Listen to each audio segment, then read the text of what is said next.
Hola, ¿cómo están? Muy buenas noches. Me da muchísimo gusto saludarlos nuevamente por aquí.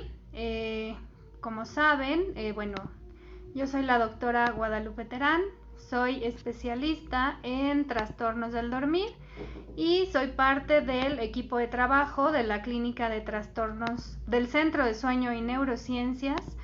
Eh, que es un espacio dedicado a la atención integral de trastornos del dormir y de la salud mental. Y bueno, pues me da muchísimo gusto estar hoy nuevamente con ustedes. Recuerden que este espacio está dedicado a platicar sobre los asuntos relacionados con el sueño, de las cosas que les están afectando durante la pandemia. Hemos platicado también de diferentes temas relacionados con la salud mental y bueno, pues el día de hoy me toca a mí presentarles o hablarles de los resultados de la investigación que recientemente hemos realizado. Y bueno, les quiero platicar un poquito. Seguramente ustedes, algunos de ustedes fueron parte de esta investigación. Nosotros somos un centro que además de brindar atención clínica a pacientes desde recién nacidos hasta adultos mayores, pues también hacemos un trabajo importante de investigación. Estamos convencidos de que la investigación nos va a ayudar a dar a brindar una mejor atención a todas las personas. Por eso, bueno, nosotros hacemos, perdón, estoy aquí solucionando fallas técnicas.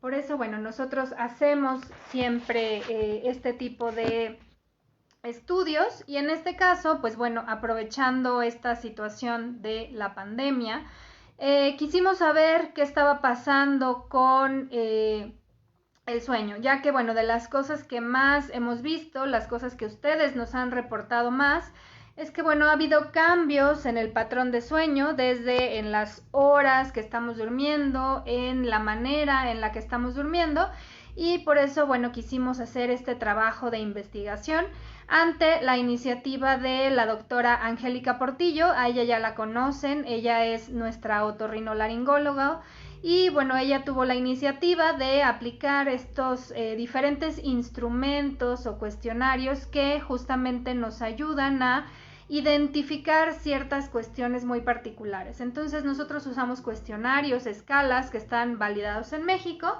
y la intención era pues un poco sondear cómo estaba la población mexicana. Entonces les decía, seguramente muchos de ustedes han participado en este estudio y por eso les quiero preguntar, ¿cómo es que ustedes han dormido desde que inició la pandemia hasta hoy? ¿Están durmiendo igual? ¿Están durmiendo menos? ¿Están durmiendo más? ¿Sienten que están descansando? Esa sería la primera pregunta porque justamente nosotros hemos dividido este trabajo de investigación en varias escalas, en varias etapas. Entonces, en la primera etapa nosotros quisimos saber qué pasaba al inicio de la pandemia, cómo estaba durmiendo la población, cuántas horas, sus hábitos de sueño y este cuestionario se ha replicado en diferentes momentos de la pandemia. Entonces, ahora vamos a aplicar, la próxima semana saldrá la cuarta versión del cuestionario y en esta, pues bueno, seguramente vamos a ver muchos cambios porque la gente está regresando a trabajar, muchos hemos tenido que retomar las actividades presenciales, hay más movimiento en la ciudad, hay más trabajo, entonces seguramente nuestros parámetros de sueño se están modificando y bueno, estas son algunas de las cosas que nosotros queremos saber. Entonces, por favor, ayúdenos contestándonos estas preguntas. ¿Están durmiendo igual desde que empezó la pandemia? ¿Cómo están durmiendo ahora? ¿Cuántas horas están durmiendo y qué piensan de su sueño? Mientras yo les voy platicando sobre los resultados que hemos tenido en este estudio. Muchas gracias a quienes ya se están conectando. Buenas noches a Araceli, buenas noches a Graciela Romero. Gracias por seguirnos, gracias por ayudarnos a compartir este video para que esta información llegue a muchas más personas, porque recuerden que el objetivo es mejorar el patrón de sueño, darles estrategias y herramientas que les permitan mejorar su calidad de vida a través de tener un mejor sueño y de dormir mejor. Laura Erguera dice, hay periodos de insomnio que duran días y después del sueño, el sueño regresa a la normalidad. Exactamente, seguramente muchos hemos experimentado estos cambios, ¿no? Como les decía, a lo mejor al principio dormíamos de una manera, ahora dormimos de una manera diferente, puede ser que nos estemos adaptando, pero bueno, les platico. En este cuestionario, en esta serie de cuestionarios que aplicamos, el primer cuestionario que ustedes vieron fue un instrumento que se llama Escala de Calidad de Sueño de Pittsburgh. Esto es un instrumento validado que lo que nos permite es identificar de manera general si nosotros estamos teniendo una buena o una mala calidad de sueño. Y esto lo sabemos a través de diferentes preguntas que tienen que ver con la hora en la que nos estamos acostando a dormir, tienen que ver con cuánto tiempo permanecemos dormidos con respecto al tiempo que estamos acostados. En esta también se pregunta si despertamos durante la noche, qué es lo que nos despierta durante la noche, qué es lo que hace que permanezcamos despiertos durante la noche. También se explora la presencia de algunos síntomas como ronquido, pesadillas, que también, bueno, hemos visto que es un síntoma común durante esta pandemia. Se explora también cómo nos sentimos en la mañana, el uso de fármacos para dormir. Entonces nos da un panorama general de cómo es la calidad de sueño.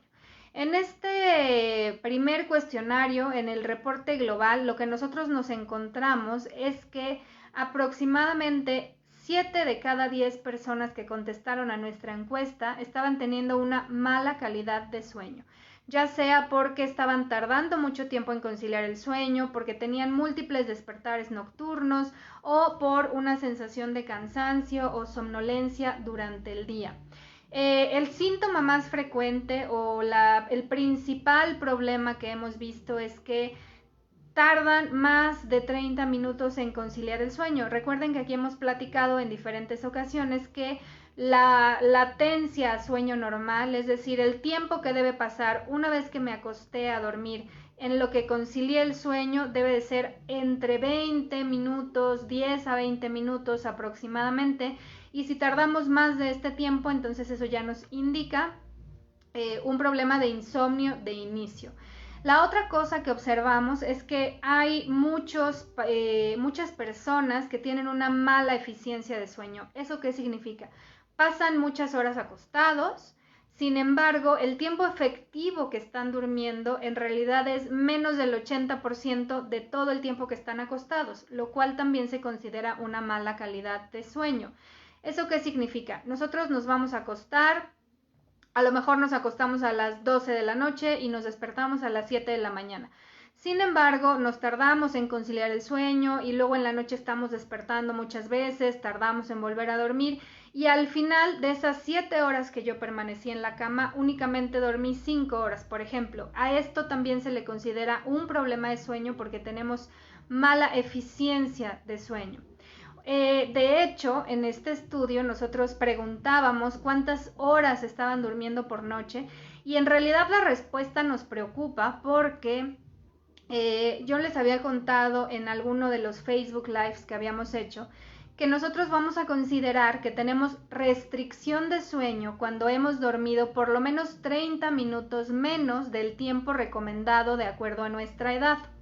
Eso significa que los adultos, a partir de los 18 años más o menos, hasta los adultos mayores, necesitaremos dormir entre 7 y 9 horas aproximadamente. Dormir menos de estas 7 horas, por lo menos 30 minutos, ya se considera restricción de sueño. Según la última encuesta nacional de salud que se llevó a cabo en el 2016, se estimaba que aproximadamente el 27% de la población estaba durmiendo menos de estas 7 horas recomendadas. En el estudio que realizamos, lo que se observa es que el promedio de horas de sueño fue de 6.2. Eso significa que por lo menos de acuerdo a nuestros datos, el 70% de los encuestados, que fue, bueno, logramos una muestra de 1,230 personas, el 70% de estas 1,230 personas están durmiendo menos de 7 horas. ¿Eso qué significa? Tenemos, o en ese momento de la pandemia, teníamos a una población sufriendo de una restricción de sueño importante. Recuerden que hemos platicado también sobre qué pasa si yo no duermo el tiempo suficiente. Hay diferentes estudios científicos en todo el mundo que han explorado desde diferentes disciplinas qué pasa cuando no dormimos el tiempo suficiente. Y se ha visto que aumenta el riesgo de enfermedades cardiovasculares porque no dormir bien es un estrés muy grande para nuestro organismo, nos lleva a un estado de inflamación y entonces nos hace más vulnerables a tener eventos como hipertensión, accidentes cardiovasculares, accidentes cerebrovasculares.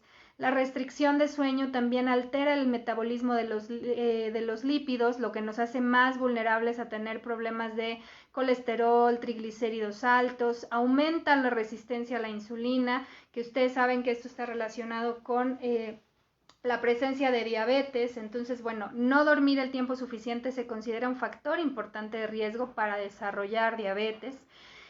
También en cuestiones emocionales, la restricción de sueño nos va a generar un mayor riesgo de desarrollar ansiedad, depresión, y a una persona que cursa con depresión, si además tiene restricción de sueño, bueno, esto nos puede generar aumenta la propensión a tener una ideación suicida, por ejemplo. Entonces, dormir menos de 7 horas ya se ha explorado que tiene todos estos efectos, afecta la regulación del sistema inmunológico, nos hace comer más, nos hace más propensos al sobrepeso, a la obesidad. Entonces, es un dato que nos preocupa que de nuestra muestra el 70% esté durmiendo apenas 6.2 horas en promedio.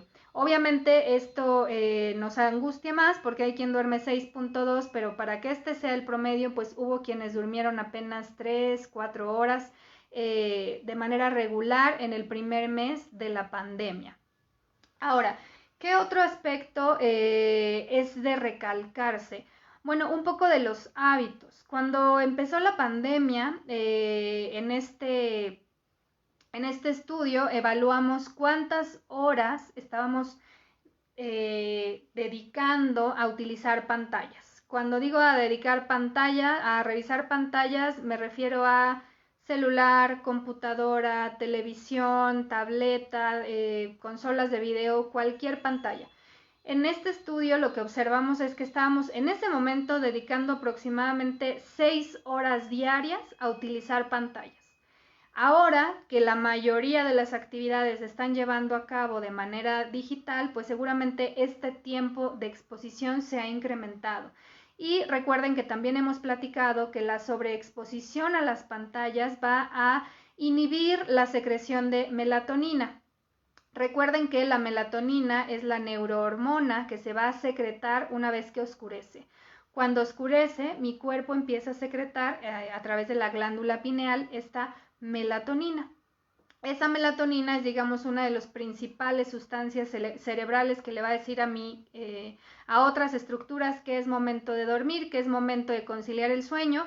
Y si nosotros estamos sobreexpuestos a las pantallas, obviamente vamos a tardar mucho más tiempo en conciliar el sueño, y también nuestro sueño va a ser menos profundo y va a ser de menor calidad. Eso significa que vamos a tener muchos despertares durante la noche. ¿Qué otros resultados ha arrojado nuestro estudio? Pues también cuáles son los hábitos previos al sueño. Nosotros les dábamos las alternativas de, bueno, ¿cuál es tu última actividad antes de dormir? Y bueno, encontramos actividades diversas: ver televisión, utilizar el celular, leer. Algunas personas nos referían tomar un baño, tomar alguna actividad relajante, desde respiraciones, hacer un poco de yoga, meditación, escuchar música, sonidos de la naturaleza para poder conciliar el sueño. Pero lo que nosotros encontramos es que el 60% tiene como última actividad o como actividad previa al sueño utilizar un dispositivo electrónico. Y muchas personas no solo usan un dispositivo electrónico, sino que están utilizando por lo menos 2 al mismo tiempo. ¿Eso qué significa? Están viendo la televisión y al mismo tiempo están revisando el celular. Entonces ahí tenemos una sobreexposición y es nuestra última actividad antes de conciliar el sueño. Recuerden que justamente para que nosotros podamos ayudar a esta secreción de melatonina, lo que se recomienda es que en los adultos 30 minutos antes de dormir no se utilice ninguna pantalla, y en los niños 2 horas antes de dormir. Entonces, bueno, Esto es muy importante porque nos habla de cómo están los hábitos en general y cómo estos hábitos pueden ser los que están contribuyendo justamente a esta mala calidad de sueño y a esta restricción de sueño que estamos encontrando en el 70% de los encuestados. Bueno, síganme platicando, ¿ustedes qué piensan? ¿Ustedes creen que efectivamente son sus hábitos los que los hacen dormir mal? Ustedes díganme si a lo mejor ven la televisión y eso no les afecta. Cuéntenme un poco más, porque nosotros ahora estamos tratando de explicar para dónde ir o qué medidas implementar a partir de los resultados que hemos encontrado en nuestra investigación. Buenas noches a Fernando Arana, muchas gracias por acompañarnos hoy como siempre. Hola Magubi, un gusto verte por acá nuevamente. Lorena Ángeles dice, duermo poco, me despierto en la madrugada, 3 a.m. y muchas veces no puedo dormir nuevamente. Justamente esta es otra de las manifestaciones del insomnio. Y Victoria Jauregui nos pregunta qué tipo de vitaminas puedo tomar para que me ayude a conciliar el sueño. Bueno, recuerden que no hay la sustancia que nos va a hacer conciliar el sueño. Todo se trata de identificar qué es lo que no me está dejando dormir y a partir de eso trabajar en mejorar mis hábitos, implementar estrategias, cambios conductuales y cuando el problema de sueño persiste, bueno, hay que ir más allá.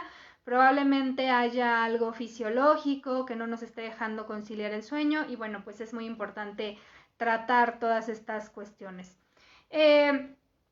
¿Qué más encontramos en este estudio? Bueno, como ustedes saben, quienes hayan contestado el cuestionario, también nosotros hacíamos una pregunta que para toda investigación es muy importante, que tiene que ver con quién está contestando el cuestionario. Entonces nosotros tenemos que hacer algunas preguntas como el género, tenemos que preguntar el rango de edad, tenemos que preguntar o preguntamos en qué zona del país viven y a qué se dedican, cuál era la ocupación, principalmente para diferenciar entre sector salud y personas que no se dedican a este ramo, y esto porque, bueno, en otros estudios que se han hecho en otros países se ha visto que, bueno, la población de salud ha sido una de las más afectadas.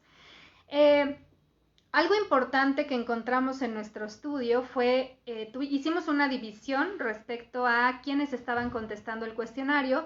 Vimos que principalmente contestaron el cuestionario mujeres, entonces bueno, eso nos habla siempre de que las mujeres tienden a participar más en este tipo de trabajos, en proyectos de investigación, así que ojalá que para esta cuarta aplicación también nos contesten más los hombres, que también se sumen y contribuyan a la ciencia, pero bueno, nos contestaron principalmente mujeres, aunque también un buen número de hombres participaron en el estudio y quienes más contestaron o la población que principalmente participó fueron jóvenes de 18 o entre 18 y 40 años de edad. Entonces nosotros dividimos nuestros resultados en hombres y mujeres de dos diferentes rangos de edad, de 18 a 40 y de 41 o más. Y de acuerdo a nuestros resultados y algo que nos llama mucho la atención, y aquí es donde me gustaría escucharlos y saber qué piensan al respecto, quienes más problemas de sueño refirieron fueron las mujeres jóvenes. Es decir, el grupo que tiene peor calidad de sueño, el grupo que duerme menos horas son las mujeres entre 18 y 40 años. Y le siguen los hombres entre 18 y 40 años. Después están las mujeres mayores de 41 años y quien duerme mejor son los hombres mayores de 41 años. Esto es un dato interesante porque de las cosas que se han estado platicando durante la pandemia, pues tiene que ver con el rol de la mujer en medio de esta contingencia, porque las mujeres tienden a tener mucho más responsabilidades en general, porque asumen responsabilidades o roles dentro de la casa, el cuidado de los hijos y además se desempeñan laboralmente fuera de casa. Entonces, es interesante ver que está siendo la población más afectada. Y obviamente esto tiene muchas contribuciones. También hemos platicado sobre el impacto en los niños de la pandemia y generalmente, ¿quién es el cuidador de un niño? Pues una mujer que puede estar a partir de los 30 años, a los 50 años probablemente, Y si el cuidador principal, que en este caso es la madre, está alterada, está irritable, está llena de trabajo, entonces obviamente pues esto va a impactar directamente a los niños. Entonces los niños también están sufriendo esta repercusión en un entorno familiar donde puede haber estrés, donde puede haber ciertas complicaciones, y bueno, es importante por eso poner especial atención, ¿no? ¿Qué está pasando con las mujeres en esta edad que están siendo las más afectadas? Y bueno, también veremos cómo se han movido o cómo se han modificado estos datos.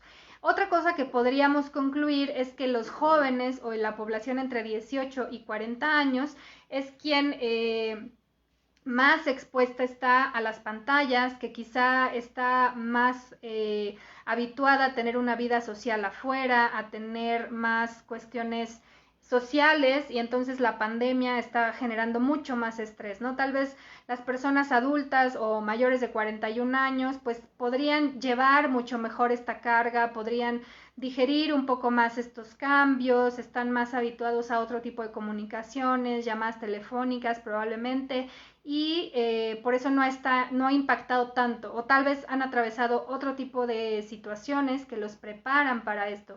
Es parte de las cosas que nosotros queremos entender, y definitivamente pues estas aplicaciones que seguimos haciendo pues nos van a ayudar mucho con las respuestas.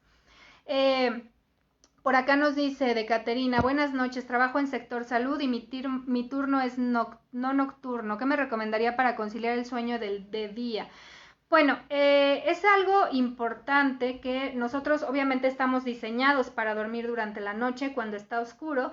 Sin embargo, pues bueno, hay profesiones que requieren un trabajo nocturno. Entonces aquí la idea es que podamos invertir completamente nuestro ciclo de sueño. Invertir nuestro ciclo de sueño implica que ayudemos a nuestro cerebro a tener la estimulación externa para que sea capaz de dormir. ¿Eso qué significa? Cuando es el momento de ir a la casa, en primer lugar, 4 horas antes de dormir es importante ya no consumir ningún activador, ni refresco de cola, café, tés, ninguna sustancia que pueda alterar o afectar mi calidad de sueño. Cuando salimos de trabajar es importante utilizar lentes que nos ayuden a bloquear la luz solar y bloquearnos de luz azul también, para que se empiece a secretar melatonina. Y cuando nosotros llegamos a casa, destinar un tiempo para dormir que sea de por lo menos 4 horas continuas, y hacerlo en condiciones de absoluta oscuridad. Esto nos va a ayudar justamente a que se secrete melatonina, a que mi cuerpo empiece a procesar cerebralmente todas las sustancias para inducir el sueño, bloquear los sonidos, y si podemos dormir la jornada completa, o sea, dormir 6-7 horas, eso es lo ideal. Pero si no, por lo menos un periodo largo de 4 horas, y antes de iniciar nuestro turno laboral se recomienda tomar una siesta larga de por lo menos 2 o 3 horas para compensar estas 7 horas de sueño. Eso sería, digamos que en general, de las recomendaciones para tratar de engañar a nuestro cerebro e invertir nuestro ciclo de sueño, y que esto nos permita tener un sueño reparador. Incluso nos podemos ayudar de melatonina exógena, tomar melatonina exógena todos los días en la mañana a la hora que tengo que dormir, para que esto ayude con la sincronización. Muchas gracias por hacernos esta pregunta. Araceli dice: probablemente el resultado de las mujeres jóvenes se debería a que tenemos más carga profesional en el hogar, la familia, aunado a no resolver el problema de sueño. Efectivamente, definitivamente hay muchos estudios que nos hablan de cómo el rol y estas cuestiones de género se han visto, han salido a la luz, han sido expuestas, cómo las mujeres seguimos teniendo mucho más rol o mucha más participación en todo lo que tiene que ver con el cuidado de la casa, el cuidado de los hijos, y además la carga laboral que en este momento pues está evidenciando. Lady nos dice: buenas noches, ¿considera que el estar en casa en el tiempo de la pandemia la mujer tuvo un estrés mayor y por tanto una peor calidad de sueño? Sí, definitivamente es en este mismo sentido, e incluso emocionalmente también sabemos que las mujeres al llevar justo este rol familiar como que tendemos a absorber todas estas cuestiones del cuidado emocional, el estrés, y esto obviamente pues nos implica una mayor carga emocional, una mayor carga de estrés que se va a ver reflejada en el sueño. Recuerden que el grave problema del sueño es que es un proceso fisiológico fundamental, es muy importante, pero es muy vulnerable. Entonces, cuando nosotros nos exponemos a una situación de estrés, como lo es la pandemia, a una situación de incertidumbre, pues obviamente esto hace que se disparen los niveles de estrés y que el sueño se vea afectado rápidamente. Por acá Araceli también nos dice, también los jóvenes estamos más expuestos a las redes sociales y las noticias que muchas veces contienen información alarmante, lo que contribuye a nuestro estrés. Claro, recuerden que también hemos platicado de la importancia de cuidar el contenido que nosotros vemos, porque al final, si nosotros estamos expuestos a noticias falsas, por ejemplo, o si estamos expuestos a mucha información, o estamos viendo y viendo y viendo contenido que nos puede generar esta sensación de una experiencia traumática, entonces esto obviamente se puede manifestar como una situación de trauma. Y si nosotros estamos en una situación de trauma, pues vamos a tener podemos incluso sufrir de estrés postraumático. No tenemos que vivir algo fuerte o algo grave o algo que ponga en peligro nuestra vida para considerar que tenemos una situación de trauma y que después podamos experimentar un estrés postraumático. Entonces, claro que estar sobreexpuestos pues también es un factor definitivamente de riesgo. Muchas gracias por sus comentarios, justo es lo que queremos escuchar, cuál es su perspectiva, qué es lo que ustedes han vivido, y esto obviamente va a enriquecer estos trabajos de investigación. Nosotros estamos apenas en la primera fase, pero este es un trabajo que nos va a llevar todavía, por supuesto, más tiempo. Fernando Arana dice, yo duermo bien, pero en muchas ocasiones mis sueños me angustia y siento un nudo en el estómago. ¿Es frecuente esto? ¿Qué tengo que hacer para evitar este problema? Bueno, les decía que otra de las cosas que hemos observado durante la pandemia es que se han incrementado las pesadillas y las ensoñaciones que tienen este contenido de angustia. Ya platicamos aquí también qué son las ensoñaciones y cuál es su función. Pues una de sus funciones justamente es procesar toda la información que nosotros estamos viviendo, que nosotros estamos escuchando, lo que vemos, todo lo tenemos que procesar, y durante el sueño, digamos que organizamos la información y eso nos permite eliminar aquella información que no nos va a servir, que no es de utilidad, y quedarnos con la información que es de utilidad, y esa la vamos a guardar en nuestro almacén de recuerdos a largo plazo. Evidentemente, si a mí algo me está generando angustia, algo me preocupa, a veces mientras estamos durmiendo esa información sigue ahí, porque mi cerebro tiene que procesar qué me está dando angustia, qué me está preocupando. Y entonces podemos tener estas pesadillas y eso nos va a hacer despertar frecuentemente con malestar, etc. Entonces, ¿qué hay que hacer? Bueno, pues hay que irnos a dormir relajados. Recuerden que el momento previo al sueño es fundamental, porque justamente es este momento que me da la pauta de se acabó el día, se acabaron los pendientes, se acabaron las preocupaciones, voy a dormir.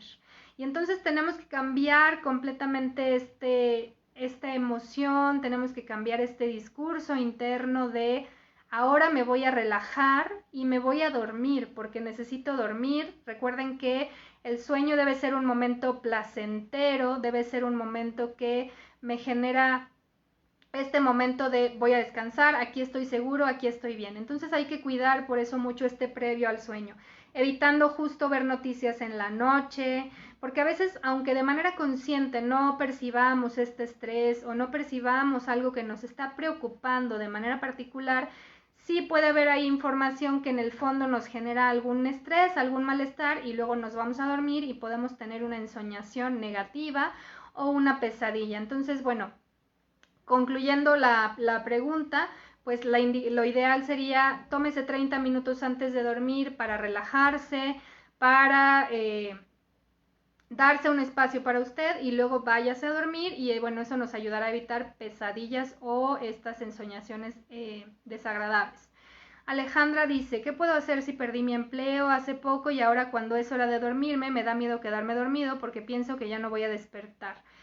Bueno, los miedos que se asocian a la noche tienden a exacerbarse porque estamos acostados, no nos podemos dormir y entonces empezamos a generar una serie de rumiaciones o de pensamientos negativos con respecto al sueño, con respecto a lo que va a pasar, todos los pendientes, las preocupaciones que tenemos. Entonces, a veces esto de me llevo los problemas a la almohada no es buena recomendación si lo hacemos literal. O sea, si yo me acuesto y no logro conciliar el sueño y empiezo a dar vueltas y vueltas, como no tengo ninguna otra actividad que hacer, me voy a poner a pensar. Y un pensamiento negativo me lleva a otro y a otro y a otro, y esto me puede detonar un estado de ansiedad. Y recuerden que ya hemos platicado aquí qué es la ansiedad. La ansiedad es este estado de miedo. Miedo a algo que puede ser real o no, pero mi cuerpo se activa ante el miedo. Entonces, obviamente, empiezo a generar un condicionamiento aversivo al lugar en donde duermo, me da miedo la cama, me da miedo que llegue la noche. Entonces, ¿qué tenemos que hacer? El abordaje de este tipo de trastornos es conductual. Hay que reeducar al cerebro para que sea capaz de dormir, hay que modificar nuestras estrategias, hay que modificar qué hacemos antes de acostarnos, cuidar las rutinas, hacer todas estas cuestiones de relajación, todas estas estas estrategias que les hemos estado dando a lo largo del tiempo, y también tratar de anotar nuestros pendientes antes de acostarnos, ¿no? Esto nos da un sentido simbólico de anoté mis pendientes, anoté mis preocupaciones, cerré la libreta y se quedan ahí y yo me voy a dormir. Este ejercicio incluso nos sirve si ya me acosté, empiezo a pensar, pues regreso, anoto y cierro el cuaderno y me vuelvo a dormir. Y bueno, por supuesto, si ya intentamos con todas estas estrategias y no estamos teniendo una respuesta, pues bueno, es importante recurrir a una consulta especializada para trabajar con todas estas cuestiones emocionales y conductuales que nos pudieran estar afectando. Magubi dice, sí, es verdad, el celular es mi peor enemigo. Es definitivamente una gran estrategia, pero el problema es cuando ya generamos como esta dependencia con él y que no lo queremos dejar ni para dormir o dormimos con él debajo de la almohada. Eso de verdad puede afectar nuestro sueño. Entonces recuerden que en la noche programamos una alarma 30 minutos antes de dormir, lo alejamos de nosotros, bloqueamos todas las activaciones, las notificaciones para que nada nos esté activando y que esto nos ayude a conciliar el sueño. Lorena dice, doctora, yo sé que tengo que dormir, pero ahora ya hasta me angustia el momento de dormir, paso en ocasiones hasta las 3 o 4 de la madrugada sin dormir. Justamente ese es el problema del insomnio, que nosotros empezamos teniendo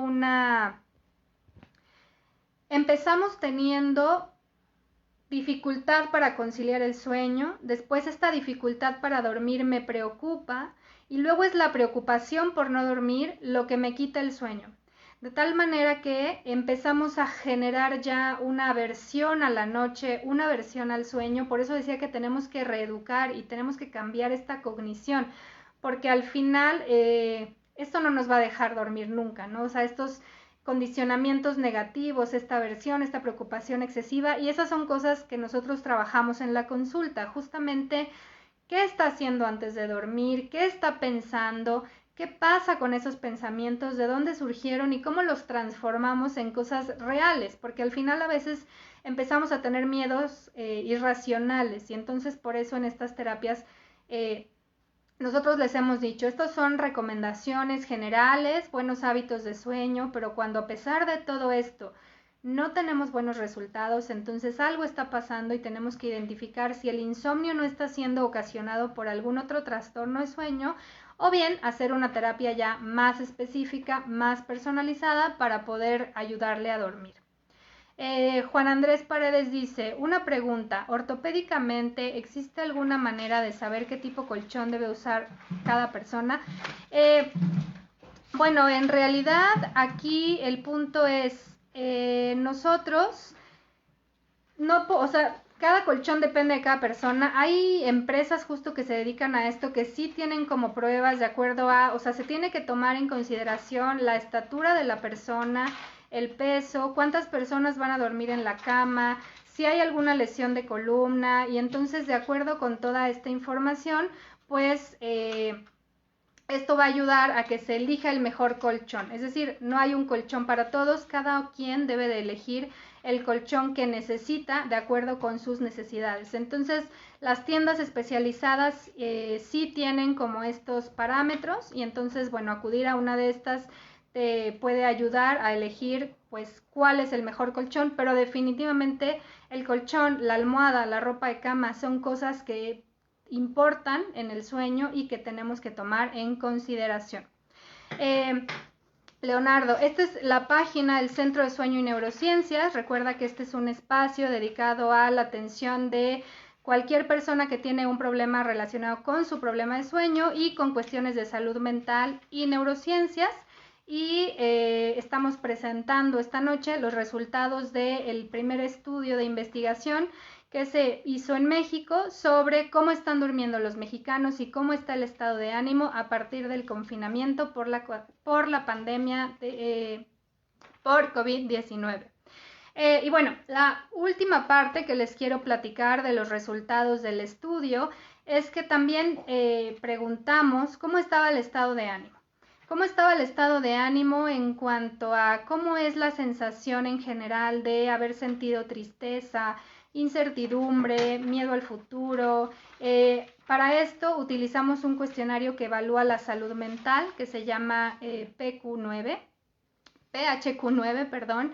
Y este cuestionario, bueno, también es un instrumento validado en México y nos permite determinar a través de 9 preguntas qué síntomas de depresión se pueden presentar en la población y en qué momento hay sintomatología leve, sintomatología moderada o en qué momento es necesario recibir atención especializada.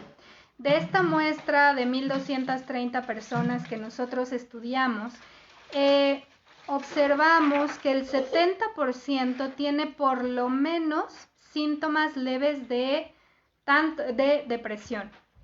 Esto es un dato muy importante que debe ser una señal de alerta. En nuestro país, así como en muchos otros, tendemos a minimizar la importancia de las enfermedades mentales. No las visibilizamos, muchas veces consideramos que una persona que tiene depresión simplemente tiene que echarle ganas, simplemente tiene que hacer ejercicio y con eso se va a curar, que simplemente es cuestión de, pues, búscate algo en que ocuparte y entonces se te va a controlar el estado de ánimo, y no es así. Recuerden que ya platicamos sobre la depresión y la ansiedad. Son enfermedades que tenemos que atender como cualquier otra, que requieren atención profesional y especializada y que solamente en la medida en que les demos una buena atención, obviamente vamos a mejorar la vida de quien los padece. Entonces, ayer se conmemoró el Día Internacional del Suicidio y el suicidio desafortunadamente ha aumentado en cifras y la población más vulnerable son los jóvenes. Entonces, cuidemos la salud mental. En nuestro estudio encontramos que por lo menos había síntomas leves, pero había un 25% de la población estudiada que tenía síntomas de moderados a severos y que requería tratamiento y no lo estaba tomando. Simplemente pasaba por los síntomas, contestó el cuestionario y esta es una población que requiere atención especializada. Entonces es muy importante considerar que si estamos experimentando problemas con respecto a nuestro estado de ánimo, si estamos tristes, si tenemos pensamientos negativos, miedo al futuro, etcétera, hay que buscar ayuda profesional. Recuerden que en nuestro centro tenemos un equipo de especialistas en salud mental y podemos ayudarlos. Algo muy similar pasó con la ansiedad. También utilizamos el cuestionario de ansiedad generalizada, el cuestionario GAD-7 por sus siglas en inglés. Y este cuestionario justamente evalúa si has experimentado esta sensación de incomodidad, ansiedad, miedos irracionales ante situaciones particulares.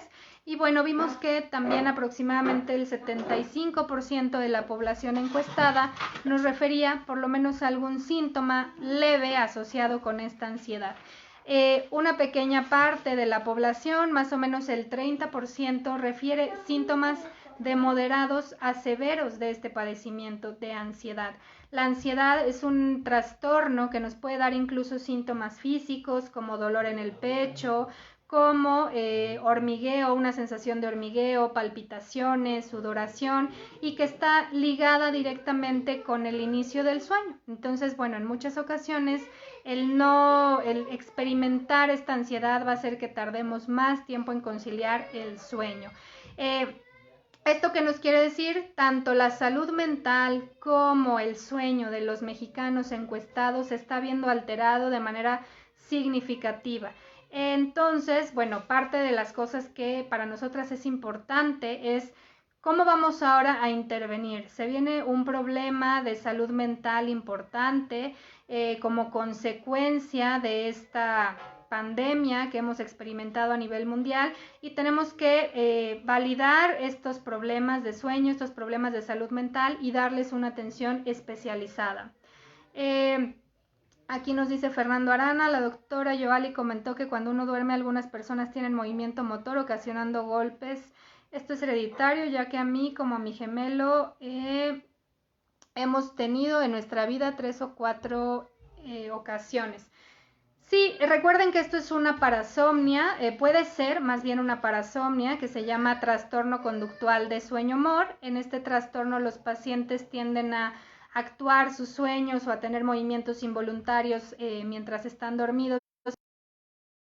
Soñamos, entonces, bueno, cuando se presentan los síntomas hay que hacer estudios, hay que determinar si efectivamente se trata de este trastorno. Algunas personas que tienen apnea de sueño a veces desarrollan este pseudo trastorno conductual de sueño-humor.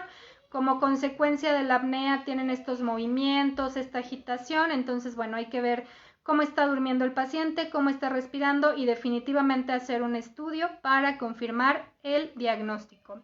Y bueno, pues se nos está acabando el tiempo y bueno, la conclusión de este estudio es que bueno, finalmente la pandemia nos está dejando un problema de sueño importante, un incremento considerable en la restricción de sueño que se estaba sufriendo en la población, mucho por el estrés, mucho por la incertidumbre, mucho obviamente por todas las consecuencias que trajo la enfermedad a nuestra sociedad. Uno de los más importantes pues fue este aislamiento, esta disminución de la actividad física, este incremento en la exposición a las pantallas, que bueno, son cosas inevitables y ahora tenemos que tener estas estrategias para mitigar los efectos. Recuerden que hemos platicado de varias de ellas. Hay que activarnos todos los días, tratemos de hacer ejercicio por lo menos 20 o 30 minutos, al menos 3 veces a la semana. Hay que cuidar lo que comemos, es una oportunidad para tratar de comer mejor, comer en casa, comer alimentos saludables. Eviten, no podemos evitar las pantallas en todo el día porque a través de las pantallas trabajamos, nos relacionamos socialmente con nuestros pares, con amigos, trabajamos, hay clases, hay ejercicio en línea, pero sí podemos cuidar que por lo menos 30 minutos antes de dormir ya no utilicemos este tipo de pantallas. Por acá también nos preguntaban sobre cómo proteger nuestros ojos de la luz azul, de la sobreestimulación. Existen lentes con filtros de luz azul o los teléfonos inteligentes, las pantallas de diferentes tipos tienen filtros que bloquean justo la luz azul, que la luz azul es la que nos activa e inhibe la producción de melatonina. Entonces podemos usar estos lentes, podemos usar estos filtros y esto nos va a ayudar a mitigar los efectos. Como ya les hemos dicho varias veces, eviten la sobreexposición a la información, eviten las noticias falsas, verifiquen que sus fuentes de información sean confiables. Esto nos da más certeza y seguridad en lo que está pasando y en lo que puede pasar. Todavía nos faltan algunos meses probablemente de seguir con esta pandemia, con este confinamiento, y pues la idea es que lo terminemos de pasar de la mejor manera, tengamos un poco de resiliencia o mucha resiliencia para ver qué cosas buenas nos ha dejado esta pandemia, aprovechemos para hacer cosas que antes no hacíamos y valoremos cosas que ahora tenemos y que antes probablemente no teníamos, como tiempo en casa, convivencia familiar.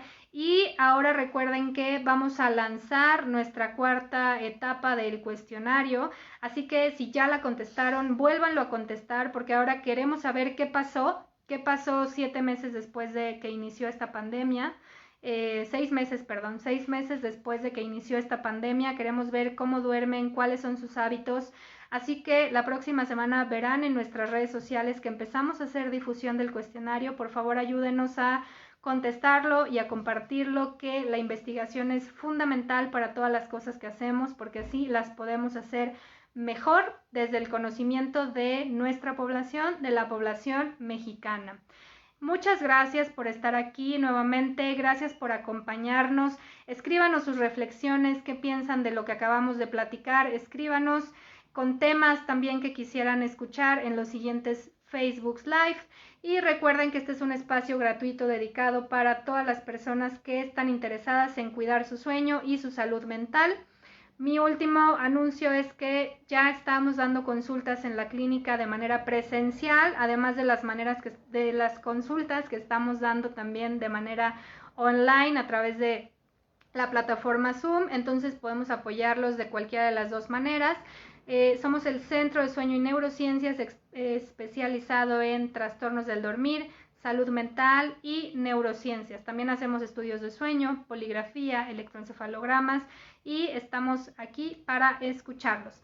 Gracias por estar en este viernes de sueño y nos vemos la próxima semana. Buenas noches.